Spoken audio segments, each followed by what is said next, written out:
Om Swastiastu. Perkenalkan, nama saya Ibu Setia Agung Triana Putri dari perwakilan kelas 10 RPL 1. Pada kesempatan kali ini saya akan membawakan presentasi tentang struktur atom. Silakan disimak presentasinya. Atom adalah unit terkecil penyusun semua materi yang ada di sekitar kita. Sejak 2500 tahun yang lalu, dua orang filsuf pada zaman Yunani kuno bernama Leucippus dan muridnya Demokritus adalah orang yang pertama kali mengemukakan gagasan bahwa materi terdiri dari partikel-partikel yang lebih kecil. Mereka menyebut partikel ini sebagai atomos, yang berarti tidak dapat dipotong atau tidak dapat dibagi. Tetapi sayangnya, gagasan ini mendapat banyak kritik dari filsuf lain. Salah satunya ialah Aristoteles. Menurutnya, segala sesuatu yang ada di dunia ini dapat dibagi, sehingga istilah atom itu tidak mungkin ada. Banyak yang mendukung pendapat Aristoteles, sehingga gagasan mengenai atom tidak pernah berkembang selama beberapa abad lamanya. Namun, hal itu tidak selamanya berlangsung.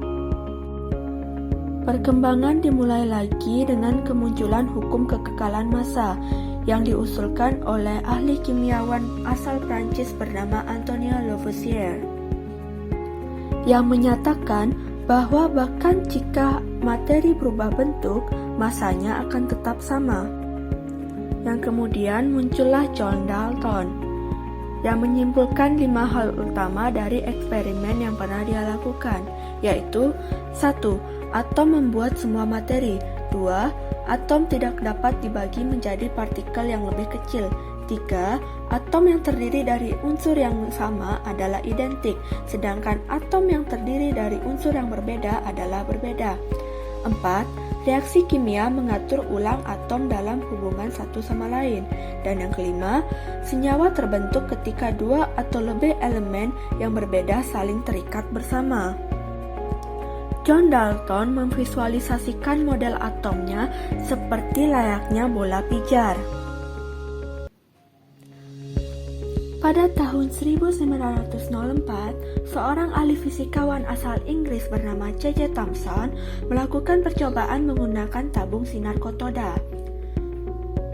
Dari hasil percobaan tersebut, Thomson menyimpulkan bahwa di dalam atom terdapat suatu muatan negatif, yang dia sebut sebagai elektron. Thomson juga menyimpulkan bahwa atom masih bisa dibagi menjadi partikel-partikel yang lebih kecil, yang dia sebut sebagai partikel subatom. Karena sebagian besar unsur yang ada di alam bersifat netral, maka Thomson berpendapat bahwa atom juga memiliki bagian yang bermuatan positif. Thomson memvisualisasikan model atomnya seperti layaknya makanan penutup yang berasal dari Inggris, yaitu plum pudding, dengan muatan positif sebagai kue dan elektron sebagai plum acak yang mengambang di dalamnya. Selang beberapa tahun kemudian, fisikawan asal New Zealand bernama Ernest Rutherford bersama dua orang muridnya yaitu Ernest Marsden dan Hans Geiger melakukan percobaan dengan menembakkan sinar alfa yang berisikan partikel bermuatan positif yang akan melalui lempengan emas yang sangat tipis. Dari percobaan tersebut, Rutherford mengharapkan sinar-sinar itu untuk terbang menembus lempengan emas tanpa difleksi. Dan sebagian besar partikel alfa itu dapat menembus lempengan emas, namun tidak semuanya, karena ternyata beberapa partikel itu dibelokkan pada sudut yang lebar, dan bahkan terdapat partikel yang hampir dipantulkan kembali. Satu-satunya penjelasan untuk ini adalah bahwa seluruh muatan positif dalam sebuah atom, yaitu muatan yang akan menolak partikel alfa, harus terkonsentrasikan di area yang sangat kecil, sebuah area yang dia sebut sebagai nukleus.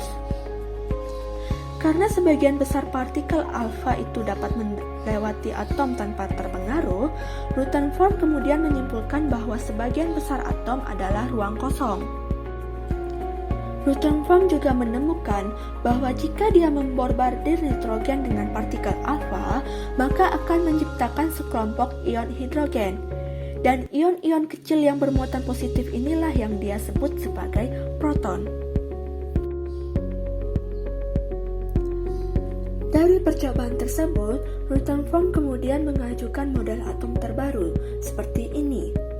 Dengan setiap atom mengandung inti atom yang bermuatan positif dan elektron yang bermuatan negatif mengelilingi inti dalam lintasannya. Dan teori ini dikenal sebagai teori atom Rutherford. Dan kemudian kita akan lanjut ke teori selanjutnya, yaitu teori atom Bohr. Pada tahun 1913, seorang fisikawan bernama Niels Bohr mencoba membuktikan bahwa energi elektron tidak akan habis dan jatuh ke inti atom dengan melakukan percobaan menggunakan spektrum atom hidrogen, yang kemudian menciptakan sebuah model atom terbaru yang sangat mirip dengan sistem tata surya kita. Ini memiliki elektron dalam orbit di sekitar inti pusat kecil, yang dimana setiap orbit dapat memiliki jumlah elektron tertentu yang berkorelasi dengan tingkat energi dan orbital dalam model atom modern. Namun, seperti teori sebelumnya, teori atom Bohr masih memiliki kekurangan. Walaupun begitu, teori ini memudahkan kita untuk memahami struktur atom lebih dalam lagi, yang kemudian lahirlah teori mekanika kuantum pada tahun 1925. Diperkenalkan oleh fisikawan asal Austria bernama Erwin Schrödinger dan fisikawan asal Jerman bernama Werner Heisenberg. Heisenberg menemukan bahwa tidak mungkin untuk mengetahui dengan pasti baik momentum elektron maupun partikel subatom lainnya posisi mereka secara pasti. Jadi, jika posisi atau momentum elektron tidak dapat diukur, maka jelas kita tidak dapat secara pasti mengatakan bahwa elektron dalam sebuah atom semuanya tersusun rapi dalam orbit melingkar. Namun, posisi elektron dapat diprediksi melalui peluang keberadaan elektron. Dan daerah yang memiliki peluang yang cukup besar dalam menemukan elektron disebut dengan orbital, yang dimana terdapat 4 jenis orbital, yaitu orbital S, P, D, dan F. Kemudian, Schrödinger dan Heisenberg mengajukan model atom yang terbaru, yang dimana atom terdiri dari inti atom bermuatan positif dan awan-awan elektron yang mengelilinginya. Dan untuk alasan inilah model atom ini sering disebut sebagai model awan atom. Itu tadi penjelasan mengenai teori atom. Sekarang kita akan mempelajari tentang struktur atom itu sendiri. Atom terdiri dari 3 jenis partikel, yaitu elektron yang bermuatan negatif, proton yang bermuatan positif, dan neutron yang tidak memiliki muatan. Proton dan neutron terletak pada nukleus, tepatnya di pusat atom, sedangkan elektron mengorbit mengelilingi nukleus. Juga, sebagian besar atom terdiri dari ruang kosong. Mari kita lihat sekilas atom karbon. Perhatikan atom karbon ini. Atom karbon memiliki 6 proton dan 6 neutron yang berada di dalam nukleus, sedangkan elektron berada di dalam orbit yang mengelilingi nukleus. Jumlah proton sama dengan jumlah elektron, yang berarti atom karbon memiliki 6 proton, maka jumlah elektronnya sebanyak 6 buah. Sulit untuk menunjukkan lokasi yang tepat dari sebuah elektron. Ini disebabkan karena elektron hampir tidak memiliki massa dan mengorbit inti atom dengan kecepatan yang luar biasa. Oleh karena itu, lokasi tepatnya pada saat tertentu tidak dapat ditentukan. Karena hal itulah, elektron sering digambarkan sebagai awan yang bermuatan negatif yang berada di sekitar nukleus. Namun, pada diagram lain menunjukkan bahwa elektron berada di lintasan atau orbital. Orbital sering digunakan untuk menggambarkan jumlah elektron pada keadaan energi yang berbeda di sekitar nukleus.